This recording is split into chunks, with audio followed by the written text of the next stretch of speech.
selfie, sinetap natin talaga ma-incheck dito. Hindi po tayo binubuli ng China. Niloloko tayo ng gobyerno natin.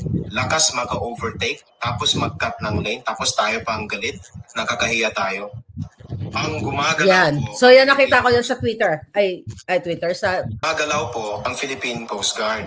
Inatrasan po niya ang Chinese Coast Guard. Aba, boto mata tayo ah. At ang kakatawa ho dyan, habang dinidikit ng Philippine Coast Guard yung puwetan niya, takbuhan ng mga cameraman. Ayan. Sinetap nila para magkaroon ng insidente. Nagpakuha pa sila ng selfie. Sinetap natin talaga ma-incheck dito. Hindi po tayo binubuli ng China. Niloloko tayo ng gobyerno natin. Lakas maka-overtake, tapos mag-cut ng lane, tapos tayo pa ang galit. Nakakahiya tayo.